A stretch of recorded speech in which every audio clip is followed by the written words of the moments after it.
আসসালামু আলাইকুম, কি অবস্থা? সবাই কেমন আছেন? আশা করি সবাই ভালো আছেন, আমিও ভালো আছি। তো অনেকদিন পরে ভয়েস দিয়ে একটা ভিডিও করতে চাচ্ছি, আর আমার ভিডিও কোয়ালিটি কিন্তু আগের থেকে অনেক ভালো হয়েছে এবং সাউন্ড কোয়ালিটিটাও আপনারা ভালোই পাবেন আশা করি। তবে আজকে আমরা হচ্ছে ফরিদপুর, বাংলাদেশের মধ্যে এটাই বৃহত্তম মানে ফার্স্ট টাইম নদী গবেষণা। তো এখানে নিয়ে আসলে আজকের ব্লগটা হবে। তো আমার লাইফে ফার্স্ট টাইমে আমি হচ্ছে নদী গবেষণা এখানে আসছি, এর আগে আগে কখনোই আসিনি। তো যাই হোক, আজকের ভিডিওটা এটাই হবে যে হচ্ছে আমরা এখানের মধ্যে ঘোরাঘুরি করলাম, ছবি তুললাম, ভিডিও তুললাম, আর হচ্ছে এটার মধ্যে কী কী আপনারা ঢুকলে কী দেখতে পারবেন এটাই আর কি আপনাদের সামনে আমি তুলে ধরবো। তো ফার্স্ট অফ অল আমরা হচ্ছে এইখানে আসলাম। আসার পর এইখানে যেটা হয়েছে, এখানে 4টার আগে ঢুকতে দেয় না। ওদের নিয়ম আছে না কি আছে আমি জানি না, বাট আমরা এখানে আসছি 3টার দিকে। তো 3টার দিকে আসলে এখন ওরা এখানে যে গেটম্যান আছে, তো ওরা বলতেছে এখন আপনারা ঢুকতে পারবেন না, 4টার দিকে আপনারা ঢুকতে পারবেন। তো আমি দূর থেকে দেখলাম যে মানে একটা কাপল, ওরা হচ্ছে ভিডিও বা ছবি তুলতেছে, ভিডিও করতেছে। তো আমি ওনাদেরকে বললাম যে দেখেন ওনরা তো ঢুকলো কীভাবে? তো ওনরা বলতেছে ওনরা নতুন বিয়ে করছে, তো পারমিশন নিয়ে তারপর ঢুকছে। তো ওনাকে আমি ভালো করে বললাম দেখেন আমি অনেক দূরে থেকে আসছি, তো আসলে এখন তো 3টা বাজে, তো 1 ঘন্টা আমি কি করব? তো আমার সাথে আরও আমার সাথে কয়েকজন লোক আছে, তো এখন তো একটু সমস্যায় পড়ে গেলাম। তো তাহলে পারমিশন কোথায় নিতে হবে আমাকে একটু বলেন, আমি পারমিশন নিয়ে ঢুকতেছি। তো উনি পরবর্তীতে আমাকে ভিতরে ঢোকানোর পরে আমাকে বললো যে আপনার নাম আর নাম্বারটা আর এখানে সিগনেচার করে তারপর ঢুকেন। দেন আমি এখানে ঢুকলাম। তো ঢোকার পরে ছবি তুললাম, ছবি তোলার পরে আমরা হচ্ছে এইখানে এই যে আপনার একটা ম্যাপ দেখতে পাচ্ছেন, এটা বাংলাদেশের পুরা মানে কোথায় কোথায় নদী আছে আর হচ্ছে যে সেতুগুলো আছে সেটাই আর কি এখানে ওরা ম্যাপ সিস্টেমে আর কি আমাদেরকে সবাইকে দেখার জন্য সুযোগ মানে সহজ করে দিছে। হ্যাঁ, তো আমরা হচ্ছে ওইখান থেকে ঘোরার পরে এখানে যে লেক পার্ক আছে এইখানে আসলাম। তো এই লেকটা অনেক বড়, আসলে চারপাশে আমি ঘুরছি, রাউন্ড হচ্ছি। তো এরপর আমি ওদের মানে ভিডিও বা দিলাম যে আমার একটা ভিডিও করে দাও বা আমার একটা রিলস ভিডিও করে দাও।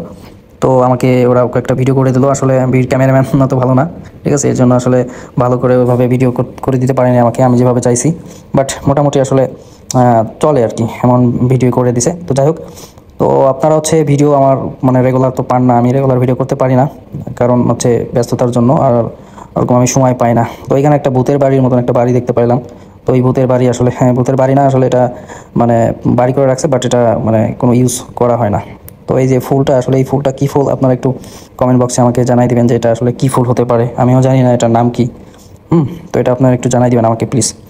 আর এরপরে আমরা যেটা করলাম, একটা সূর্য মামাকে দেখতে পাইলাম। তো মামাকে একটু জুম করে দেখলাম যে মামার গায়ে কোনো দাগ টাগ আছে কিনা। তো আমার চোখে পড়ে নাই কোনো দাগ, একদম ফ্রেশ কিউট একটা চাঁদ মামা দেখতে পেলাম। চাঁদ না, সূর্য মামা, সরি সূর্য মামা দেখতে পেলাম। তো যাই হোক, এখানে আসলে মোটামুটি পরিবেশটা ভালো, নিরিবিলি আছে। আর আমরা এখন কিন্তু মানে 3টার দিকে ঢুকছি, তো এই টাইমে কোনো মানুষ থাকে না, ওই একটা কাপড় আছে আর আমরা আছি, তাছাড়া এখানে আর কেউ ঢুকে না। আর এই যে ভিডিওটা, এই যে ছায়াটা, এটা নিয়ে আসলে অনেকের মধ্যেই কনফিউজড, বা অনেকেই আমাকে মেসেজ দিয়েছেন। আমি হচ্ছে রিলস ভিডিও ছাড়ছিলাম, তো অনেকে আমার মেসেজ দিচ্ছেন যে এটা কে বা এটা কে, আসলে এটা আছে, এটা পার্সোনালি বলা যাবে না। তো যাই হোক, এরপরে হচ্ছে এই ভিতরে একটা ফল গাছ দেখতে পেলাম। তো এটা ওরা বলতেছে এই ফলটা নাকি হচ্ছে খাওয়া যায় বা খায়, ওরা দেখছেও, বাট আমি এটা ট্রাই করিনি। আমার কাছে এটা খুব মানে খাওয়ার উপযোগী মনে হয় নাই, তো এই জন্য এটা আর আমি কোনো ট্রাই করিনি বা খাইও নেই।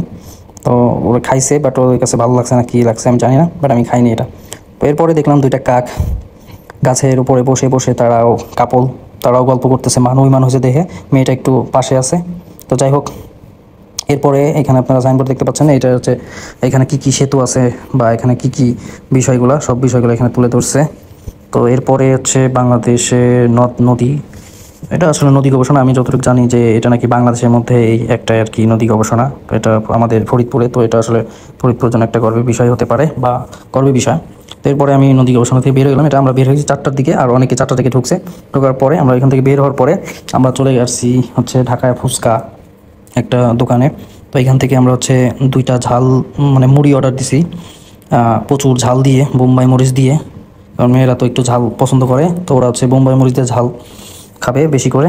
তো আমি তো ঝাল পছন্দ করি না, আর আমি ঝালমুড়িও খাইনি। আমি হচ্ছে মানে এখানে হালিমের কথা বলছিলাম, বাট হালিম নাই ওনাদের কাছে। তো আমি পরবর্তীতে ওনাদেরকে বলছি যে আচ্ছা ঠিক আছে, তাহলে 2টা চটপটি দেন। তো চটপটিও 2টা বেস্ট ভালোই লাগছে, মোটামুটি চলে আর কি।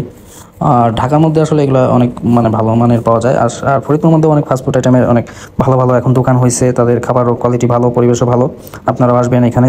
এটা হচ্ছে ঝিলটুরির ওইখানে লেক পার্কে তো আগে অনেকেই বসতো, বাট সরকার পতনের পরে আসলে এখানে এখন আর আগের মতন মানে বসেই না, মোট কথা বলা চলে। তো ঝিলটুনির একটু আগে আর কি দোকানটা। এখানে আসলে যারা মানে গেছেন বা এই এলাকায় বা ফরিদপুর মধ্যে যারা আছেন সবাই এটা চিনতে পারবেন ভিডিওটা দেখে। তো এরপরে ওরা কী করলো, মুড়ি চটপটি সবই তো খাইলো, এরপরে ফুচকাও খাইলো। তো ওদের মেয়ে মানুষ তো ঝাল বা চটপটি ফুচকা এগুলাই পছন্দ করে ওরা বেশি। তো সব সাফা করে দিছে খাইয়া। তো এরপরে আমি হচ্ছে একটা লাক্সি নিলাম। তো লাক্সিটা খাওয়ার পরে আমার হচ্ছে পেট এবং মাথা সবগুলো ঠান্ডা হলো। আর এই দিন আমি লাঞ্চ মানে দুপুরে কিছু খাইনি, আমার পেটের অবস্থা খুবই খারাপ ছিল। তো ঠান্ডায় লাক্সিটা খাওয়ার পরে আমার হচ্ছে সব কিছুই ঠান্ডা হলো। তো যাই হোক, ভিডিওটা কেমন লাগলো অবশ্যই আপনারা ভিডিওটা একটু শেয়ার করে দেবেন আর আপনাদের মতামতটা জানাবেন। আল্লাহ হাফেজ।